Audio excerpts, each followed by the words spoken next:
నేపథ్యంలో దాదాపుగా 2 నెలల నుంచి మగధా న్యూస్ దీనికి సంబంధించిన అనేక వివరాలు, వార్తలు, విశ్లేషణలు, గ్రౌండ్ లో ఏం జరుగుతుంది అనేది మనం చెప్పడం జరిగింది.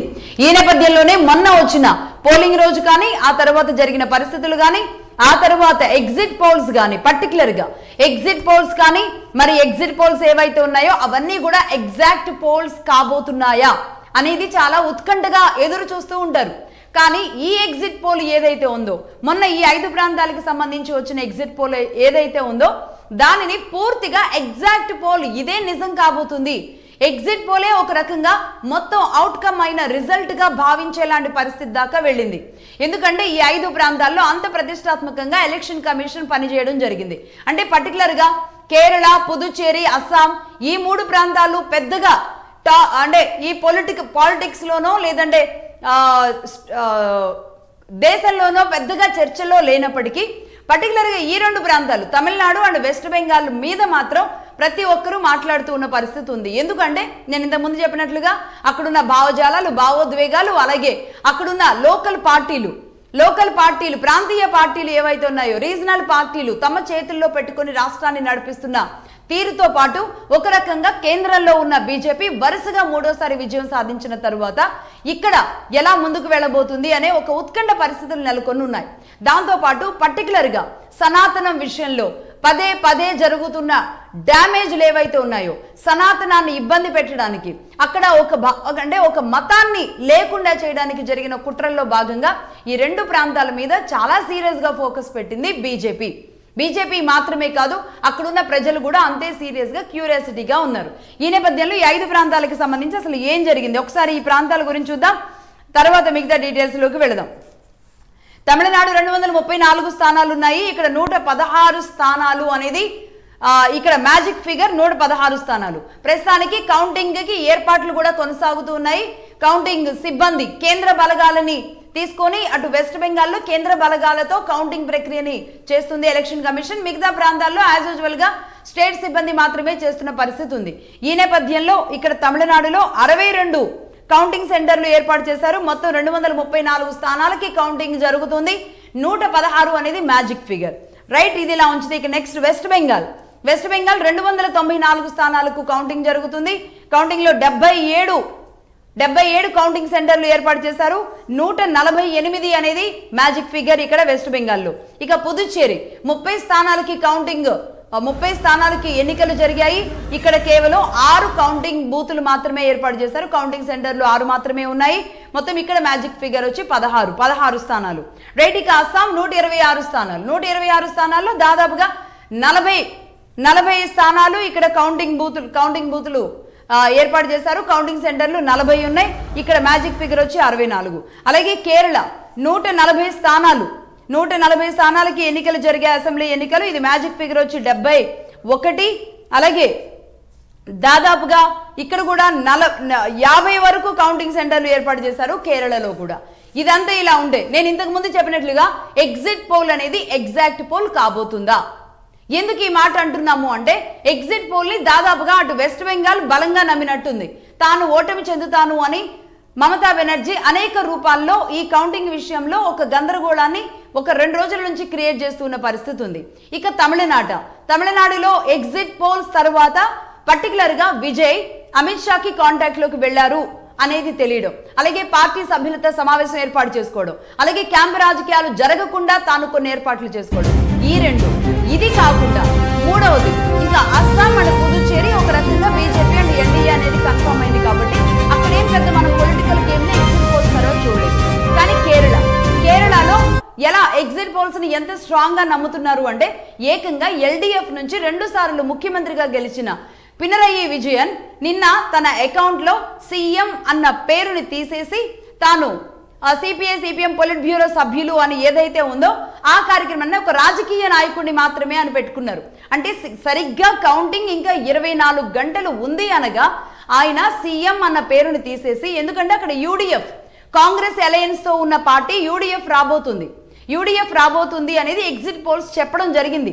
దాన్ని ప్రజలంతా నమ్మడం ఏమో గానీ స్వయంగా కేరళ ముఖ్యమంత్రి దాన్ని నమ్మినట్టున్నారు. 24 గంటల్లో కౌంటింగ్ ఉంది అనగానే పినరయి విజయన్ విజువల్స్ ఆయన తీసేసిన ఇది ఉంటుంది, ఫైల్ ఉంటుంది, వేయండి. రైట్, ఆయన అకౌంట్లో ఆయన దాన్ని రిమూవ్ చేసేశారు. అంటే ఎంత స్ట్రాంగ్గా ఎగ్జిట్ పోల్స్ని ఏకంగా ఒక రాష్ట్ర ముఖ్యమంత్రి నమ్మారు అనేది మనం ఆలోచించవచ్చు. అంటే ఎగ్జిట్ పోల్స్ ఈసారి ఎందుకో ఎగ్జాక్ట్గా రాబోతున్నాయా?